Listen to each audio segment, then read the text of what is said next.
September 27-ാം തീയതിയിലെ UPSC civil service എക്സാമിന് relevant ആയിട്ടുള്ള കുറച്ച് ടോപ്പിക്കുകളാണ് നമ്മൾ ഡിസ്കസ് ചെയ്യാൻ വേണ്ടി പോകുന്നതായിട്ടുള്ളത്. അതിൽ ആദ്യത്തത് ലെബനിൽ നിന്നും ഇന്ത്യക്കാരെ നീക്കം ചെയ്യുന്നതിന്, ഇന്ത്യക്കാരോട് ലെബനൻ വിട്ട് വരുന്നതിന് വേണ്ടിയിട്ട് സെൻറ്റർ ആവശ്യപ്പെട്ടു എന്ന് പറഞ്ഞാൽ ഒരു നേവൽ എവാക്വേഷന് വേണ്ടിയിട്ട് പ്ലാൻ ചെയ്യുന്നുണ്ടെന്ന്. അപ്പോൾ ലെബനനിൽ നടക്കുന്ന ഇസ്രായേൽ അറ്റാക്കുകളെ കുറിച്ച് നമുക്കറിയാം. അപ്പോൾ അവിടുത്തെ ഇന്ത്യക്കാരോട് അവിടം വിട്ട് പോകുവാൻ വേണ്ടിയിട്ട് ആവശ്യപ്പെട്ടിരിക്കുകയാണ്. ലെബനൻ വിടണമെന്നാണ് ഇന്ത്യക്കാരോട് ആവശ്യപ്പെട്ടുള്ളത്.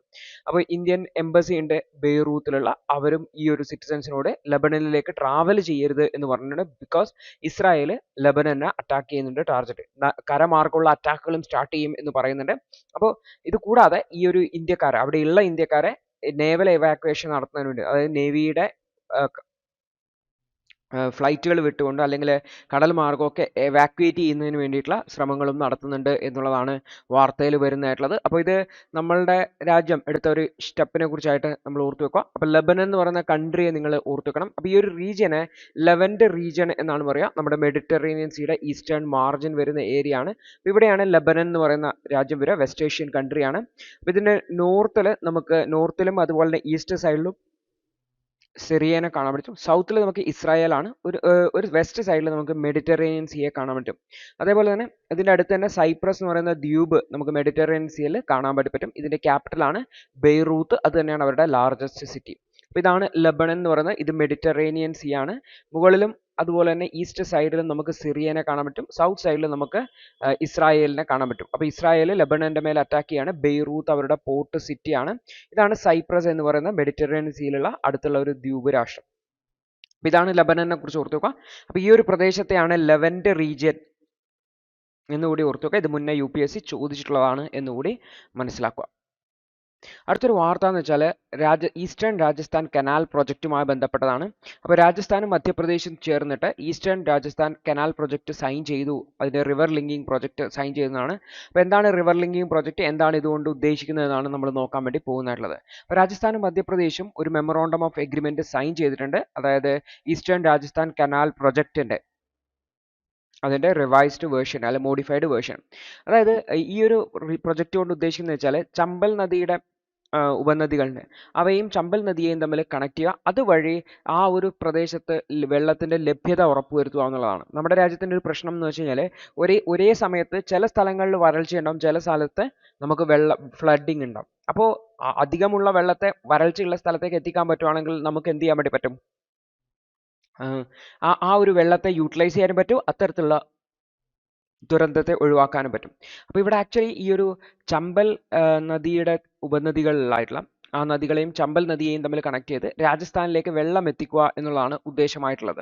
അപ്പോൾ ഈസ്റ്റേൺ രാജസ്ഥാൻ കനാൽ പ്രൊജക്റ്റ് എന്ന് പറഞ്ഞാൽ ഒരു അംബീഷ്യസ് ആയിട്ടുള്ള ഡ്രിങ്കിങ് ഇറിഗേഷൻ വാട്ടർ പ്രൊജക്റ്റ് ആണ്. അതായത് കുടിവെള്ളം അതുപോലെ തന്നെ ഇറിഗേഷൻ, കൃഷിക്ക് ആവശ്യമായിട്ടുള്ള വെള്ളവും അറേഞ്ച് ചെയ്യാൻ വേണ്ടിയിട്ടാണ് 2017-18 രാജസ്ഥാൻ ഗവൺമെൻറ് ഇത് പ്രഖ്യാപിച്ചുള്ളത്.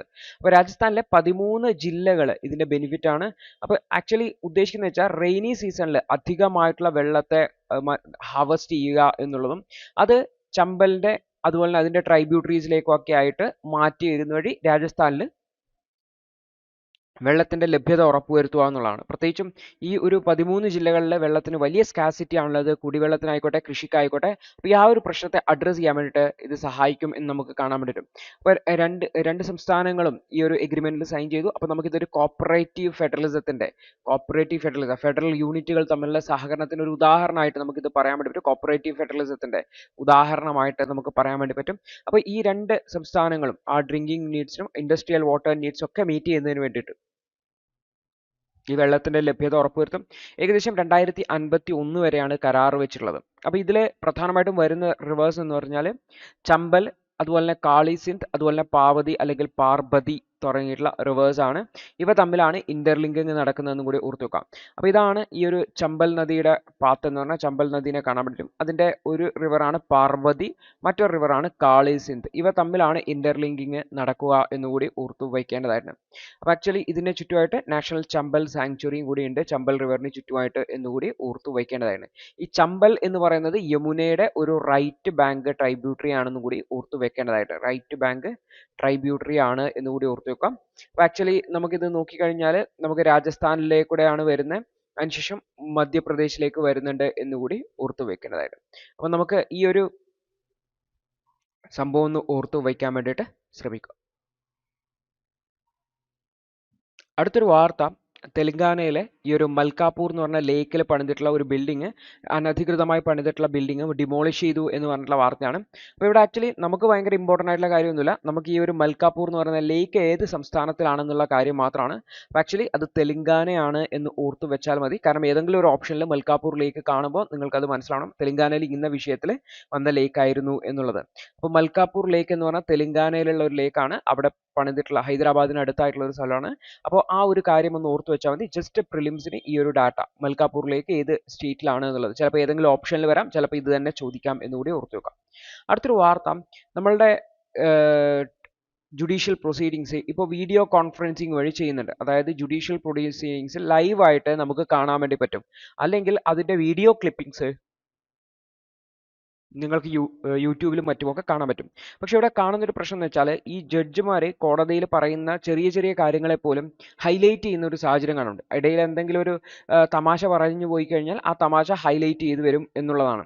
അപ്പോൾ നമ്മൾ നോക്കിക്കഴിഞ്ഞാൽ പ്രത്യേകിച്ച് കർണാടക ഹൈക്കോർട്ട് ജഡ്ജിൻ്റെ സെക്സിസ്റ്റ് കമാൻഡുകളൊക്കെ ഇത്തരത്തിലുള്ള ഈ ഒരു വീഡിയോ ഒക്കെ ആയിട്ട് പുറത്തേക്ക് വന്നിട്ടുണ്ടായിരുന്നു. അപ്പോൾ ഈ ഒരു വിഷയത്തിൽ സുപ്രീം കോടതി ഇടപെടുകയും സുപ്രീം കോടതി ജഡ്ജിമാർ വളരെ അലേർട്ടായിരിക്കണം കോടതിയിൽ എന്നുള്ള രീതിയിൽ പറഞ്ഞു. കാരണം വീഡിയോ കോൺഫറൻസ് സിസ്റ്റം ഉള്ളതുകൊണ്ട്. അപ്പോൾ എന്താണ് ഇത്തരത്തിലുള്ളൊരു നിർദ്ദേശം സുപ്രീം കോടതിയിൽ നിന്ന് വരാൻ കാരണം, എന്താണ് ഇതിൻ്റെ സിഗ്നിഫിക്കൻസ് എന്നുള്ളതാണ് നമ്മൾ നോക്കാൻ വേണ്ടി പോകുന്നത്.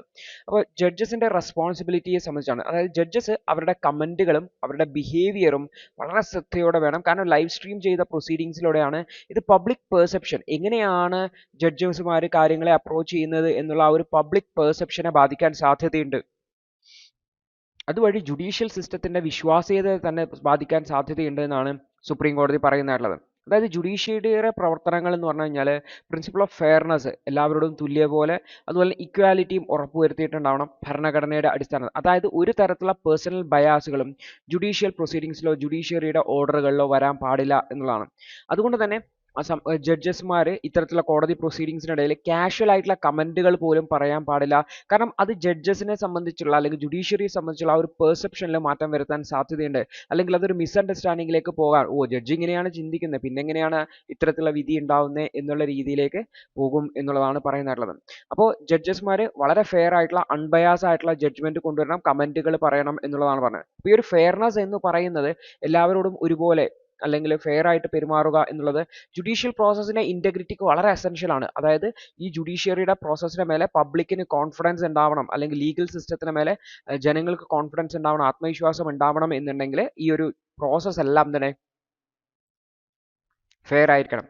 അതേപോലെ തന്നെ സമൂഹത്തിലുള്ള ജെൻഡർ അല്ലെങ്കിൽ കമ്മ്യൂണൽ സ്റ്റീരിയോ ടൈപ്പിനെതിരെ പ്രവർത്തിക്കുന്നതിന് വേണ്ടിയിട്ട് ജുഡീഷ്യൽക്ക് ഉത്തരവാദിത്തമുണ്ട്. അതിന് വേണ്ടിയിട്ടുള്ള ശ്രമങ്ങളും ജുഡീഷ്യറിയുടെ ഭാഗത്തുണ്ടാവണം. അല്ലാതെ ജെൻഡർ എഗെയിൻസ്റ്റ് ആയിട്ടുള്ള അല്ലെങ്കിൽ കമ്മ്യൂണൽ സ്റ്റീരിയോ ടൈപ്പ് ആയിട്ടുള്ള വാക്കുകൾ ജുഡീഷ്യറിയുടെ ഭാഗത്തുനിന്ന് വരരുത് എന്നുള്ള കാര്യം കൂടി ഇവിടെ പറയുന്നുണ്ട് എന്നുകൂടി ഓർത്ത് വെക്കുക. അതായത് എല്ലാ വിഭാഗം ആൾക്കാരെയും തുല്യരായി കണ്ടുകൊണ്ടായിരിക്കണം ജുഡീഷ്യറി കാര്യങ്ങൾ പരിഗണിക്കേണ്ടതായിട്ടുള്ളത്.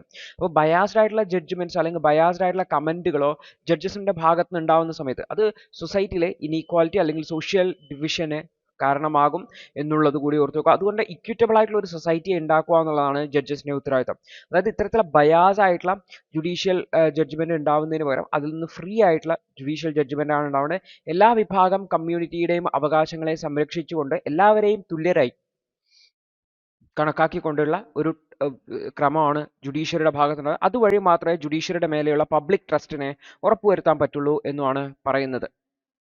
അടുത്തൊരു വാർത്ത തമിഴ്നാടുവിലെ ഇൻവെസ്റ്റ്മെന്റ് സ്റ്റൈലുമായി ബന്ധപ്പെട്ടാണ്. അപ്പോൾ നമ്മൾ പല സംസ്ഥാനങ്ങളെയും കുറിച്ച് പറയുമ്പോൾ, അല്ലെങ്കിൽ തമിഴ്നാട് എന്ന് പറയുന്ന സംസ്ഥാനം എന്ന് വെച്ചാൽ കുറച്ചുകൂടി ഇൻവെസ്റ്റർ ഫ്രണ്ട്ലി ആയിട്ടുള്ള ഒരു സ്റ്റേറ്റ് ആണ്. അപ്പോൾ എന്താണ് മറ്റ് സംസ്ഥാനങ്ങൾക്ക് തമിഴ്നാടുവിൽ നിന്നും പഠിക്കാനുള്ളത്, തമിഴ്നാടുവിൻ്റെ ഇൻവെസ്റ്റ് അല്ലെങ്കിൽ അവരുടെ ഡെവലപ്മെന്റ് മോഡൽ എന്താണ് എന്നുള്ളതാണ് നമ്മൾ മനസ്സിലാക്കാൻ വേണ്ടി പോകുന്നതായിട്ടുള്ളത്. അപ്പോൾ നമുക്ക് മറ്റ് സംസ്ഥാനങ്ങൾക്കും ഈ ഒരു മോഡൽ അഡോപ്റ്റ് ചെയ്തുകൂടെ എന്ന് നമുക്ക് സജഷൻ വയ്ക്കാവുന്ന. ദി ഹിന്ദുവിന്റെ ഇന്നത്തെ വിശകലനം കണ്ടതിന് നന്ദി. നിങ്ങൾക്ക് ഇത് സഹായകരമായെന്ന് വിശ്വസിക്കുന്നു.